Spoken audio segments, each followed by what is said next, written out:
हो मुनीम, दैनंदिन अकाउंटिंगसाठी तुमचा पर्सनलाइज अकाउंटंट। परभणी जिल्ह्यात सततच्या पावसामुळे 52 पैकी 45 महसूल मंडळांमध्ये अतिवृष्टी। येलदरी आणि निम्न दुधना प्रकल्पातून पाण्याचा विसर्ग, नदीकाठच्या नागरिकांना सतर्कतेचा इशारा।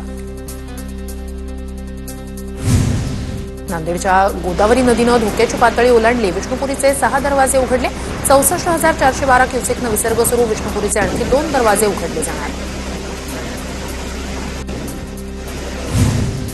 विदर्भात पावसाचा जोर कायम, पूर्ण नदी ओव्हरफ्लो, हतनूर धरणाचेही 18 दरवाजे उघडले, 53,000 क्युसेकनं तापी नदीपात्रात पाण्याचा विसर्ग, नदीकाठच्या गावांना सतर्कतेचा इशारा।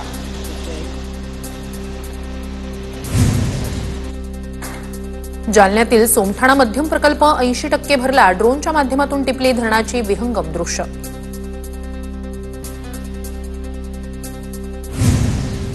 हिंगोली जिल्ह्यात सलग तिसऱ्या दिवशी जोरदार पाऊस, आजेगाव गावाजवळील ओढ्याला पूर, ग्रामस्थांचा शहरासोबत संपर्क तुटला।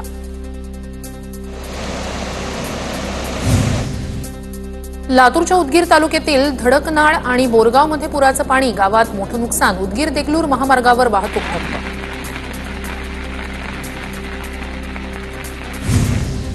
लातूरच्या अहमपूर ते शेणकूड मार्गे परभणी जाणारा रस्ता बंद, मुसळधार पावसामुळे मन्याड नदीला पूर, शेणकूड जवळील पूल पाण्याखाली, वाहतूक ठप्प।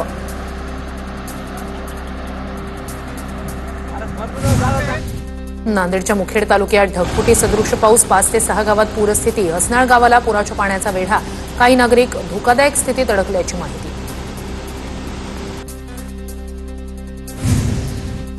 नांदेडमध्ये एनडीआरएफ एसडीआरएफ पथकाकडून बचाव कार्य सुरू, रावण गावातून 120 लोक सुरक्षित बाहेर काढले, अजूनही 100 पेक्षा अधिक लोक गावात अडकल्याची माहिती। नांदेडच्या देगलूर मुक्राबाद रस्त्याला तळ्याचं स्वरूप, रस्त्यावरील कार पाण्याखाली, दोरीच्या सहाय्यानं पुराच्या पाण्यातून कार बाहेर काढण्याचा प्रयत्न। जळगावच्या रावेर तालुक्यात मुसळधार पाऊस, नागझरी नदीला पूर, मुसळधार पावसाचा केळीच्या बागांना फटका, काही ठिकाणी केळीच्या बागा वाहून गेल्या। अकोल्याच्या पातूर तालुक्यातील निर्गुणा नदीला पूर, निर्गुणा नदीच्या पुलावरून 4 ते 5 फूट पाणी, 30 ते 40 गावांचा संपर्क तुटला, पुरामुळे नदीकाठच्या शेतकऱ्यांची पिकं वाहून गेल्यानं लाखो रुपयांचं नुकसान। रत्नागिरीत परचुरी ब्रिजला बाव नदीचं पाणी लागलं, नारळाच्या बागेत 8 फूट पाणी, खेडमधील जगबुडी नदीनं धोका पातळी ओलांडली, प्रशासनाकडून नागरिकांना सावधानतेचा इशारा। बुलढाणा जिल्ह्यात जोरदार पावसाची हजेरी, हजारो हेक्टर शेती पाण्याखाली, अनेक लहान मोठे प्रकल्प ओव्हरफ्लो, चिखली ते मेहकर रस्ता, नागपूर ते मुंबई महामार्गासह इतर अनेक रस्ते बंद, घरांची पडझड झाल्यानं मोठं आर्थिक नुकसान। छत्रपती संभाजीनगरच्या सय्यदपूर गावातील दुधना नदीवर पूल दुसऱ्यांदा वाहून गेला, तात्पुरता उभारण्यात आलेला पूल कोसळला, दरम्यान ग्रामस्थांनी पुढील पाईपवर लाकडी फळ्या टाकत तात्पुरता रस्ता तयार केला। नेतनसा इथल्या महादेव संस्थानजवळ 8 तरुण पुराच्या पाण्यात अडकले, 5 तासांनी तरुणांची सुटका, धाडसानं पुरातून बाहेर पडत थरारक पद्धतीनं स्वतःचा जीव वाचवला। चिपळूण तालुक्यातील धनगरवाड्यांच्या वस्त्यांची वाताहात, तिवरे गावात धनगरवाडीतील ग्रामस्थांचा खडतर प्रवास, रुग्णांना घेऊन जाण्यासाठी रस्ता नाही, आजीला रुग्णालयात घेऊन जाण्यासाठी डोलीचा वापर। रत्नागिरीच्या आंबा घाटात दरड कोसळल्याची घटना, दरड कोसळल्यानं 3 तास वाहतूक ठप्प, दरड हटवण्यात यश, 3 तासांनंतर वाहतूक सुरू। रायगड जिल्ह्यात मुसळधार पावसाचा मुंबई गोवा महामार्गाला फटका, खाम गावाजवळ पाणी साचलं, महामार्गावर साचलं पाणी।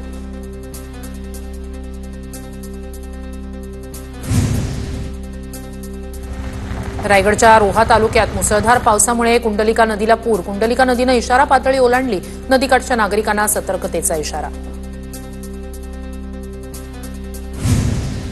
रायगड जिल्ह्यातील मुसळधार पावसाचा खाम परिसराला फटका, घरांमध्ये पावसाचं पाणी घुसल्यानं नागरिक त्रस्त, सततच्या पावसामुळे घराघरात गैरसोयीची परिस्थिती। 10 ते 12 दिवसांच्या विश्रांतीनंतर जालन्यातील जाफराबाद तालुक्यात मुसळधार पाऊस, सीतान्हाणी नदीला पूर, पावसाचा जोर वाढल्यानं परिसरातील तलाव आणि बंधारे भरले।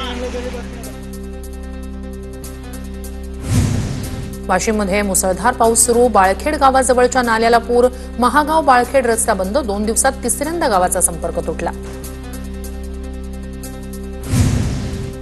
वाशिम जिल्ह्यात गेल्या 3 दिवसापासून मुसळधार पाऊस सुरू. पावसामुळे मूर्तिकारांच्या केंद्रात पाणी शिरलं. मोठ्या प्रमाणात गणेश मूर्ती भिजल्या.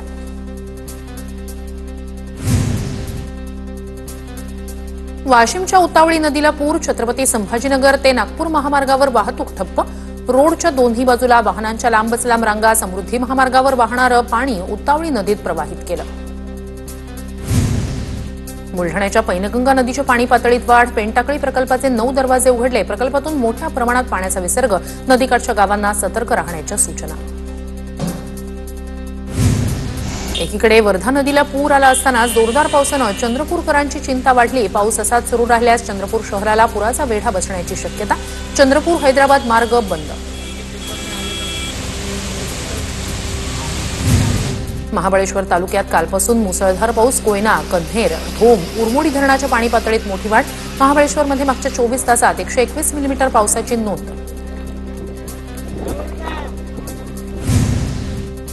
कोयना धरणाच्या पाणलोट क्षेत्रातील पाऊस वाढल्यामुळे पाण्याचा विसर्ग वाढवणार. 19,000 क्युसेकनं विसर्ग कोयना नदीपात्रात. नदीकाठच्या गावांना सतर्कतेचा इशारा.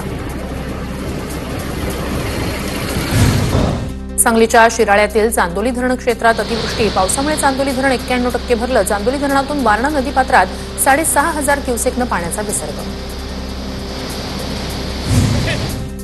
छत्रपती संभाजीनगर जिल्ह्यात मुसळधार पावसाचा फटका. पळशी गावात मुसळधार पावसामुळे शेतीचं प्रचंड नुकसान. नदी नाल्यांना पूर आल्यानं शेतात शिरलं पाणी. धाराशिव जिल्ह्यात मुसळधार पाऊस. 108 गावांमधील 38,000 हेक्टर पिकांचं नुकसान. 53 जनावरांचा पुराच्या पाण्यात वाहून गेल्यानं मृत्यू. महसूल आणि कृषी विभागाचा प्राथमिक अहवाल समोर. बीडच्या परळी तालुक्यात 2 दिवसांपासून जोरदार पाऊस. अनेकांच्या शेतांना तळ्याचं स्वरूप. पिकांचं मोठं नुकसान. नुकसान भरपाई देण्याची शेतकऱ्यांची मागणी. पूर्णा तालुक्यातील लिमला महसूल मंडळात अतिवृष्टीमुळे मोठं नुकसान. परभणीचे जिल्हाधिकारी रघुनाथ गावडे यांनी केली अतिवृष्टग्रस्त भागाची पाहणी. तात्काळ पंचनाम्याच्या सूचना. अमरावतीच्या चांदूर बाजार आणि अचलपूर तालुक्यात मुसळधार पाऊस. शेतीपिकाचं आणि घरांचं मोठं नुकसान. आमदार प्रवीण तायडे यांच्याकडून नुकसानग्रस्त भागाची पाहणी. परभणीच्या गंगाखेड तालुक्यातील गौडगाव इथे अतिवृष्टी सदृश पाऊस. शेतातील कापूस आणि सोयाबीन पिकं पाण्याखाली गेल्यानं प्रचंड नुकसान. उभ्या पिकांमध्ये पोहोच. शेतकऱ्याचा आक्रोश. पंचनामे करून भरपाई देण्याची शेतकऱ्याची मागणी. उद्या सकाळी 10 वाजल्यापासून 20 ऑगस्टच्या रात्री 10 वाजेपर्यंत असा 36 तास अर्ध्या नागपूरचा पाणी पुरवठा बंद. प्रतापनगर, खामला, लक्ष्मीनगर, टाकळी, जैताळा, त्रिमूर्तीनगरचा पाणी पुरवठा बंद राहणार. पुणे शहराच्या मध्यवर्ती भागातील भिडे पूल लवकरच वाहतुकीसाठी खुला होणार. 20 ऑगस्टला पूल खुला होणार. गणेशोत्सव काळात होणारी गर्दी लक्षात घेता पूल खुला केला जाणार. मध्य रेल्वे मार्गावर ऑटोमॅटिक सिग्नलिंग कार्यान्वित. या कामामुळे रेल्वे गाड्यांचा खोळंबा टळून गती वाढेल. रेल्वे गाड्या वेळेवर धावण्यास मदत होणार असल्यानं प्रवाशांना मोठा दिलासा मिळणार. जळगावातील रेल्वे स्थानक परिसरात रिक्षा थांबा सुरू. 20 रिक्षांना महाराष्ट्र नवनिर्माण वाहतूक सेनेचं ओळखपत्र स्टिकर लावलं. या उपक्रमामुळे प्रवाशांना शिस्तबद्ध सुसंगत रिक्षा सेवा उपलब्ध होणार. बिजनेस में एक गलती और भारी penalty. GST, income tax, accounting, इतनी झंझटों में उलझे रहेंगे तो बिजनेस कैसे बढ़ेगा? बिना गलती, बिना पेनल्टी, लेकिन करेगा कौन? प्रो मुनीम, आपका पर्सनल अकाउंटेंट. सिर्फ 65 रुपए पर डे में accounting, GST, income tax, professional tax, filing, बिना किसी एक्स्ट्रा चार्जेस. सटीक, सुरक्षित, प्रोफेशनल सेवा. मैं तो प्रो मुनीम से जुड़ रहा हूँ. और आप अभी कॉल करें 1800 266 1294 या विजिट करें promunim.com.